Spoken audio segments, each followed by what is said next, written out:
Today's the day. People will get to hear your album. How are you feeling? People think it's your sophomore album, but it's not your sophomore album. No, it's my 7th album. It's your 7th album. Yep. Mic drop on that. No, for real. The cigarette real. is actually what I've been doing. So how are you feeling today?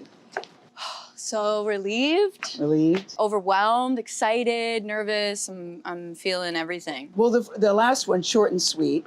Short and sweet. That would be you. Thanks. What was such a juggernaut? Do you feel pressure that, oh, I hope people like it, or is it as good as that last one? Do you feel that at all? I think Can I just go first? I've already heard it, and yes, it is. I can't wait for you guys to hear it, but you answer the question. Well, let's proceed. My intention when I started writing this album was to start writing it before I felt pressure to follow something up. So I don't feel that really. I feel like it's its own thing. I think that it's sort of like, I don't know, when you have like a bunch of movies, you know, and every movie is different in your discography. It doesn't really, you know, I think as a collection and a culmination of things together, it just becomes your work. Yeah. But they all stand on their own. So that's a good way to put it. They all stand on their own. I think so. Should we sit here? Yeah, where do you want?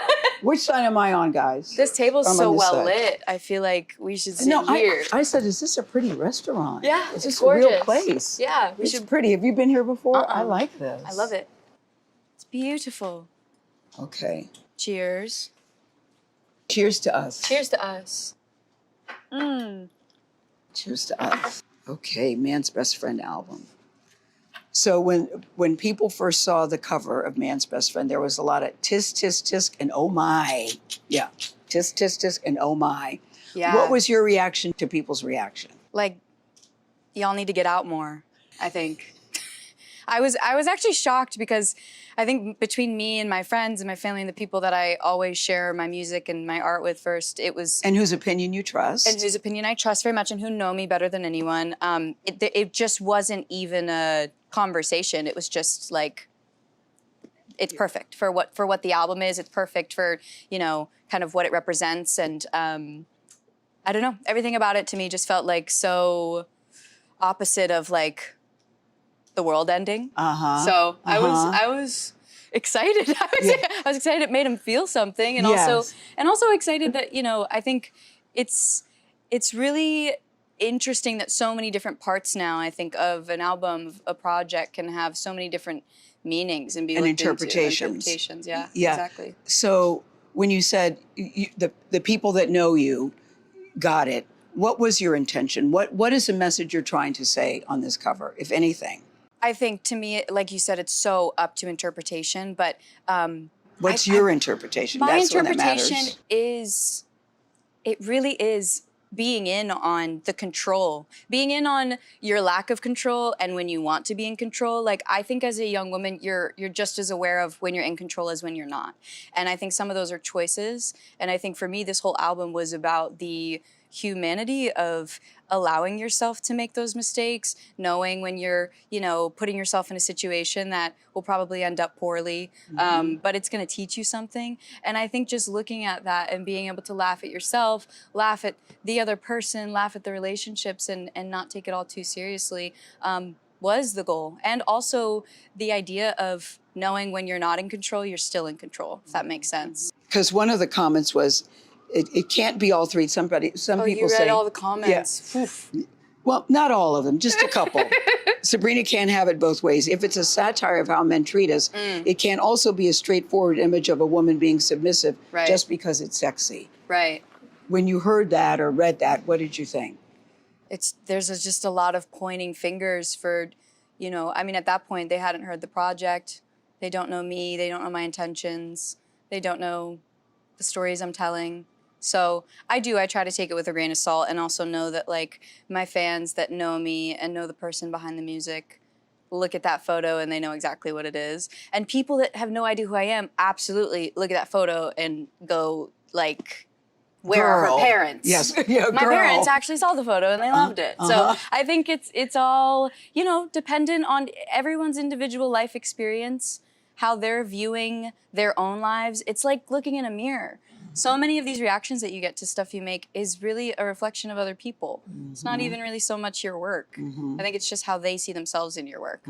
I love, Sabrina, that you were so unapologetic about the work and your songs and your art. Thanks. I love that about you. You gotta be, otherwise you won't make it out.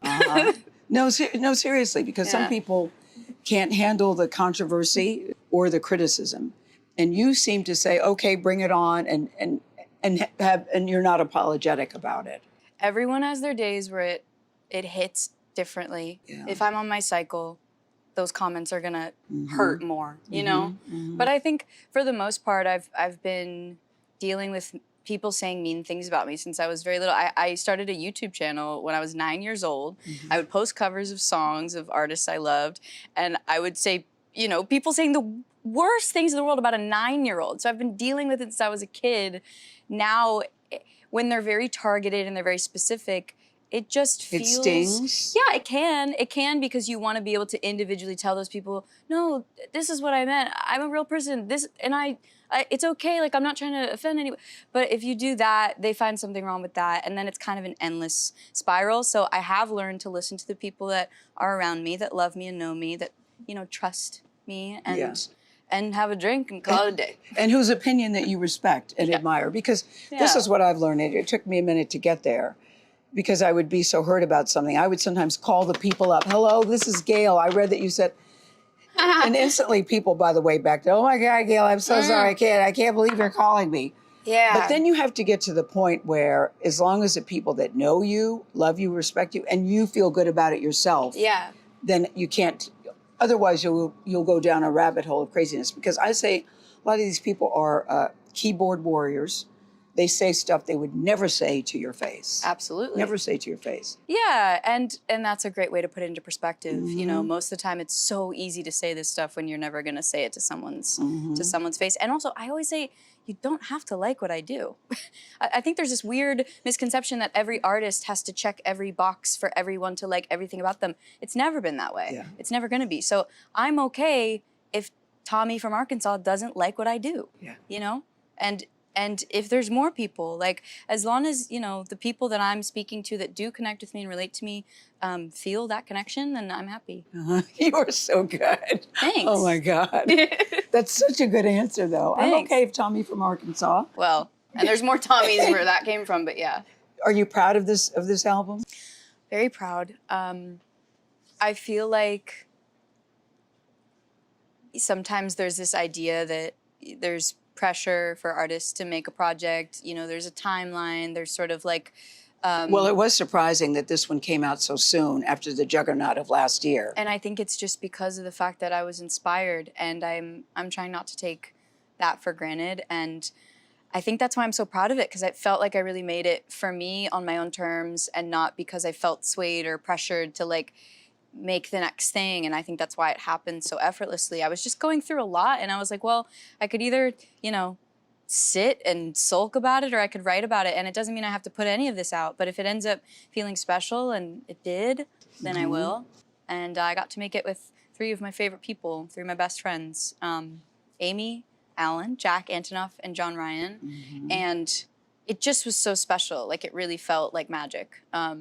And from top to bottom, it really is, it's a chronological album, which I don't think any of my albums beforehand have really been as... It's chronological? Yeah, I mean, sonically and lyrically, it's really chronological as well. That's why I really love when people listen from top to bottom. Well, the titles stand out to me. It's one of the rare albums that I heard the title and I thought, I want to hear this song.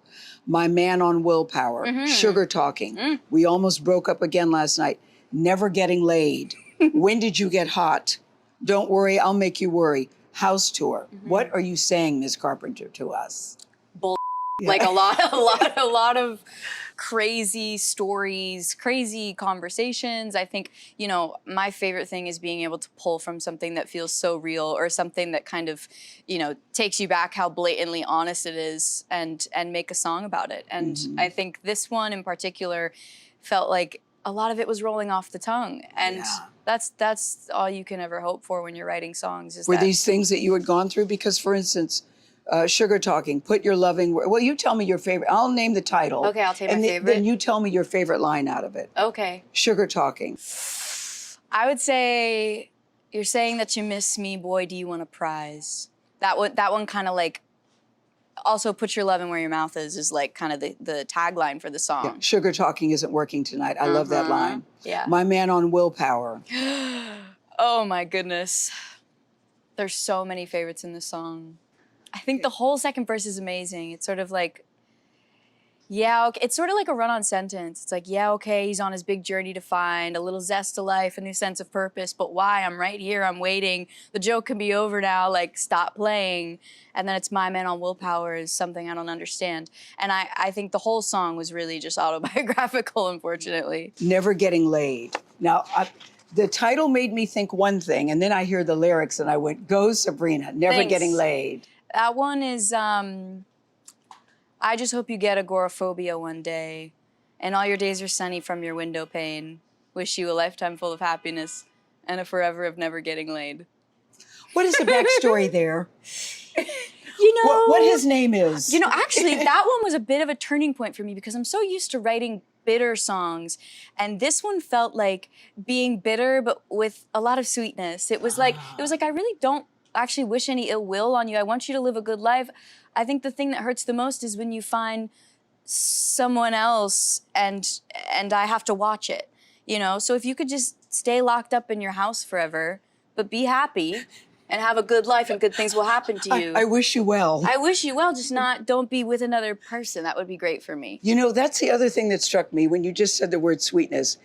I think that you are one of the best at saying bleep you, but you say it in such a sweet way that I don't even realize you're saying what you're saying because it's so sweet and so melodic to me. Thanks. Is that part of your charm and appeal? Because what was that song? I guess it is. We were talking about that. That's it. It is the ultimate bleep you song. What is it? Please Just Please is very... Are you talking about from this album? Yeah, yeah. I love Please. I love Please, Please, Please. But from this album, there's one song where you said, she's basically saying, bleep you, but you said it so nice.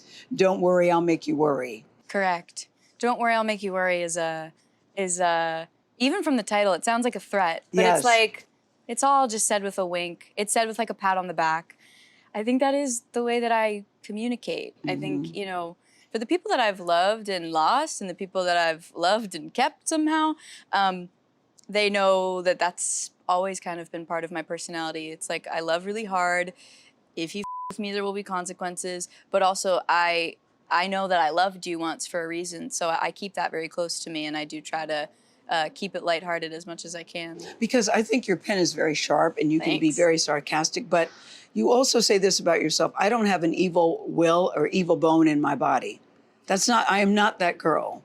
No, I mean, yeah, that would be crazy to say. I think every girl once a month has an evil bone, but I don't think in this case it's something that lasts very long. I think anytime that you deal with something that hurts you, it's like a circle. You go through all the stages and you come back around, and then you look back and you go, okay, like maybe I acted wrong or out of line. And I think a lot of this album, as much as it's calling out other people, I'm also calling out myself. You do also. Give me a song where you called out yourself, for instance. Even in Man-Child, which starts the Yes. whole album, you know, it's I like my boys playing hard to get. I like my men all incompetent. Yeah. And I swear they choose me. I'm not choosing them. And it's all sarcastic, you know. It's like I know that it's my fault just as much as it's theirs. But again, it's part of what I think I'm supposed to be experiencing right now in life. It's something that feels so heavy when you're in it, but then you look back and you're like, oh, sweetie. But you know, when you write this well, and you write with things that are going on in your life, do you worry about men saying, I'm afraid to mess with her? I'm afraid. You know, the last album, they were saying it was about Barry Keoghan, Bed Kim. You never said it is or it isn't about him. Right. Or is it, are you still not saying I that? just wouldn't say. You wouldn't say. It's more fun for people to picture the person in their head than the Yes. person I picture in my head, I think. Yes. But for him, he got a lot of backlash because your fans are very loyal. Correct. Did you feel badly when he was going through that, or did you feel, but that's not on me? I never said it was about him. You know what's funny about, I feel pretty transparent going into any of my relationships that I write songs, and I think they're just as down for. I think it's also most of the time they've been pretty flattered when they get a song written about them, good or bad. I think they're just excited to get a shout out. I'm not scared of men in that sense. I'm scared of men sometimes, but I'm not scared of in that sense. In that yes. sense, I'm not scared. I think I will attract exactly who I'm supposed to attract. And again, we were talking about this earlier. There's so much conversation around women that are honest and strong and opinionated and determined and focused. Told intimidating, scary, Yeah, but I'll intimidate. In fact, I think it's good. I hope I intimidate someone and then they come closer. I think that means I'm, dealing with someone that is at least mentally strong enough to kind of surpass some of that emotional immaturity. Yeah. Did you feel bad when he was going through that? Did you feel responsible in any way, or did you think it really is not on me? I was curious about that because he felt he had to release a statement about it. Yeah, and I support whatever he feels like he has to do, and also I always handle my kind of relationships in private, no matter what's going on. So I think he's a strong boy, I'm a strong girl. It's also part of it. I think that's why it was nice to be able to kind of communicate with someone that is experiencing this whole industry in the same way under like a microscopic lens. Do you worry about men being afraid to date you because if it doesn't work out, then you'll write something about them? No, because I really do think at the end of the day, they wouldn't make it past the first round if they didn't know what they were getting into. Like, it's like The Voice. It's like American Idol. It really is just sort of like, letting those people into your space in the first place. I say in my last album, I know I have good judgment. I know I have good taste. I know I have good taste. It's ironic, only I feel that way. Yes. But it's the truth. And I think, no, I would never be worried about that. I'm also just not worried in general about men not wanting to date me because the ones I have wanted to. And then, in the future, maybe I won't. Maybe I will. I think that's what's so funny about being this age is you're sort of like really living in the moment. Yes. You're like, that was yesterday, tomorrow let's see what comes. But I would never stop doing what I love and being honest for the sake of a potential future mediocre relationship. Right? Yes. No, I totally, Would you? No, I totally agree. And I totally get that. And I think it's also different for women too. Everything's different. Everything is different. Women are judged very differently. Yeah. And how do you navigate that for yourself in your music? Broadly? Like just being judged? Yes. It's been unfortunate to watch it not just happen to me, but so many women. Like, I always say this, but when I go see live shows, I'm just like so in awe by the amount of effort and hard work and attention to detail and thought that women put into every aspect and every detail of their shows, their songs, their outfits, the accessories, the staging, the choreography, the vocals, singing live, which some people like to also have comments on. Everyone's a vocal teacher now. Yes. There's just so much, and like you said, you have to be resilient, but it sucks that we have to learn to just be resilient and not other people have to learn how to just enjoy what they enjoy and keep their mouth shut when they don't enjoy something. We've all become very vocal, which is really good for certain things and really not productive for other things. The song that also came out today, Tears. But the thing that I think is really fun is the video. Thanks. I'm watching the video and I go, is that Coleman Domingo? Coleman Domingo, Sabrina? Isn't he just everything? Yes. How did that come about? I mean, I've just been the biggest fan of his. I always wanted to work with him, but I was like, in what world would we ever make sense? Did you know him? I've met him at a party before, and he came up to me and was so sweet and was just saying the nicest things about my music. And I was like, I didn't even know you knew who I was. This is just such an unexpected love affair. And so I was listening to Tears, and I was like, I think this video is really him. He's kind of narrating it for me, and I think the song represents more than just women. I think it's really an anthem for more people. He seemed all in too. Yeah, he was like, I want to wear all the outfits. Tell us about that shoot. He was so dedicated, so professional, showed up, learned everything on the spot, wanted to wear every wig, wanted to wear the corsets, wanted to wear the massive heels and stilettos. And for me, it was just like, we just have to have so much fun.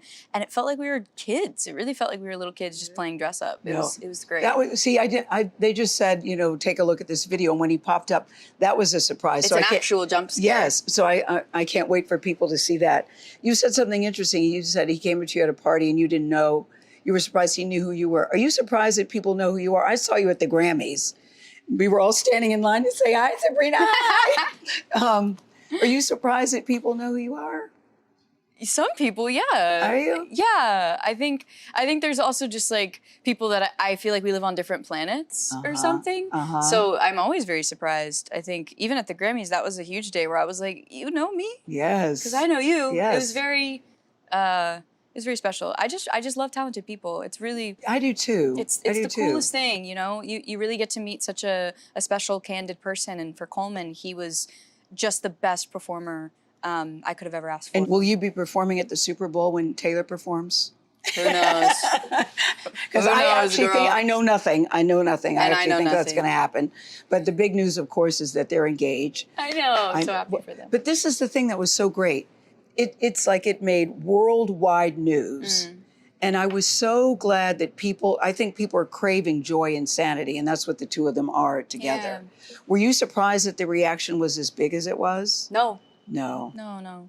I'm just happy for them. And then, when she said that you were going to be on the album, I'm very excited about that. Me too. Yeah. How's the song on that one? Lips Are Sealed. I have to let her give it all away. It's her baby, and I'm just so thrilled and honored. I mean, I've been looking up to her since I was... I remember the first time I heard a song by her, I was 8 years old on the school bus, and I was just like, my life was changed. Yeah, I was... And I've told her that she's seen all the videos of me when I was little, so it's a very full But you opened circle. for her. Yeah. Taylor called you the pop princess of our dreams.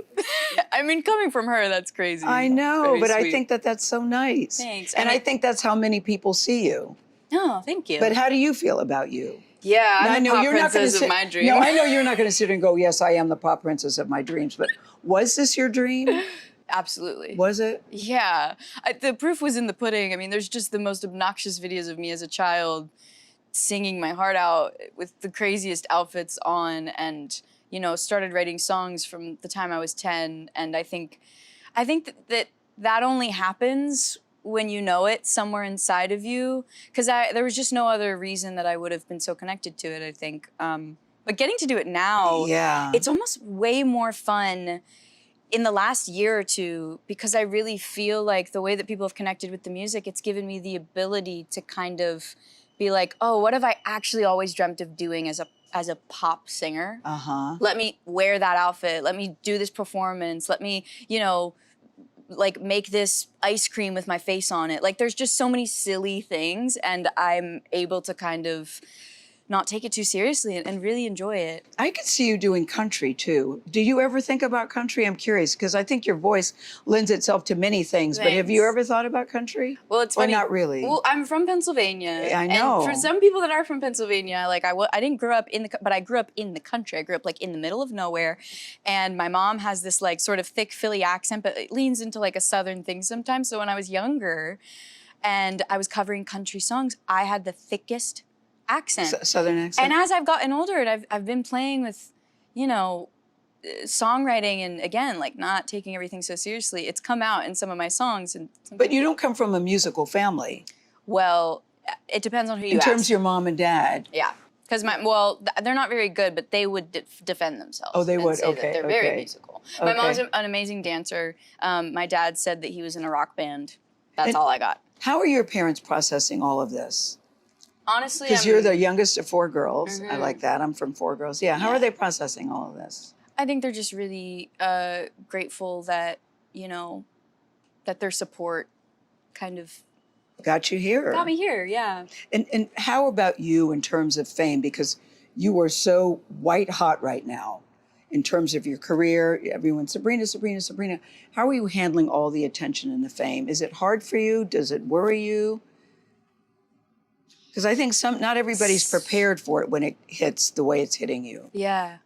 I don't know if I have like some sort of filter on, but I do think maybe because I started quite young, you know, some of it's still weird. You every once in a while you deal with an interaction or something where you're like, that's kind of strange, or like people don't maybe treat you like a normal person. But for the most part, I feel really lucky to have gravitated towards people that feel like people, and I try to keep them around me as much as I can. Now, when you said it, kind of weird. Would Dolly Parton be one of those moments? Because I love that she's on Please, Please, Please. I know, me too. I also noticed, Sabrina, that you said, but with her it was like the others. Mother Dolly gets to decide if we're swearing or not. I noticed the lyrics changed for that. Yes. Yeah, I would change the whole song for her if she wanted. But is that one of those moments where you go, I can't believe I'm sitting in this car, and she says that you now have her heart and her head, that she feels so protective over you. But was that one of those moments you're in the car with Dolly Parton and you're singing a song together? I thought that was cool. I think that's just one of those moments you actually can't really understand what's going on. You just stare at her and you're like, is it real? Yes. You know, but she's an angel. I got the stories of a lifetime from her sitting in that car and singing that song together. I think the biggest compliment was that she was like, don't you just think our voices blend so well together? She was like, you remind me of a little me sometimes. She's like, you know, when you get older, I'm gonna give you all the info you need and you know, get you all the wigs and get you all the doctors and all the things. And I was just like, yeah, you know what? You give me everything because you are one of my favorite people. She was just so special, special. And I just thought just to be able to do that with her, I thought was really special. Sabrina, do you ever just sit and listen when new music is coming out? Do you ever just sit and listen to it yourself, by yourself? New music by other people? No, by you. Oh, I mean, when you're getting ready for your album, I'm curious about your process. Do you sit and listen to it one after the other and say, I want to put this one first and this one? Yeah. What's your process? I just did it the other day. I mean, my favorite thing is listening to an album before everybody else has it. I think the second other people have it, it starts to take on new lives of its own. Mm-hmm. But you know, the moments before it goes out into the world are like the moments where I get to remember all the things that I wanted to remember when I was making it, what I want to put out into the world. But I care a lot about the order on this album. The order is really important to me. So getting it right usually is like a really tedious process of like listening in 1,000 different orders and moving one song up 3 spaces and another song down. And this album, Man's Best Friend, I got so lucky that the second time I listened to it in this order, it was the right order. It's what you wanted. Yeah, and it just made me feel all the things at the right times, you know? You're kind of, once you finish the next song, you're sort of like, I wonder if this is gonna, and it takes you there, and it's a very fun order. Do you ever dance to your own music? Because I dance to Sabrina Carpenter songs. If I can't help it. Yeah, do you dance to your own songs? I dance, and I cry, and I scream, and I'm like always with my friends, just sort of like being able to feel the lyrics as much as I can. Yeah. Yeah, you have to like what you make, otherwise maybe no one else will like it. Yes. Yeah. What's your favorite Sabrina Carpenter song when you're feeling sad? What's the one when you're feeling happy? Don't Smile is my favorite right now when I'm feeling sad. That's one of my favorite songs I've ever made. Too. When I'm feeling happy, wow. From this album, I would say Nobody's Son is one of my favorites to listen to when I'm feeling happy. My Man on Willpower is one of my favorites when I'm feeling happy. And House Tour, I would say. House Tour. Let's talk about House Tour. Okay. Because House Tour, let's just say it's one of those songs because it's really so much more than about the house. Your songs are very sensual and very sexual. Yeah. In this particular song, you know, you go on the different floors and things are happening on the different floors. So what is it about, there's a lot of sensuality in your songs. Yeah. Deliberately so. Yeah, I think that just happened so naturally. Does it? When I started, you know, becoming more sexual as a person, I think it's just something that's a part of life. You want to write about it. I didn't realize it was as taboo of a topic until I started writing about it more freely. And then you sort of get into that place where you're like, you know, I feel as though I'm being pretty harmless and I'm being pretty playful with the way that I say these things. So I do. I just do what makes me happy, what makes me laugh, what makes me feel like, you know, girls in their room are going to be getting ready to. And I think that's a lot of what gets me excited. So it doesn't sound overtly sexual to you? Of course it does. Oh, okay.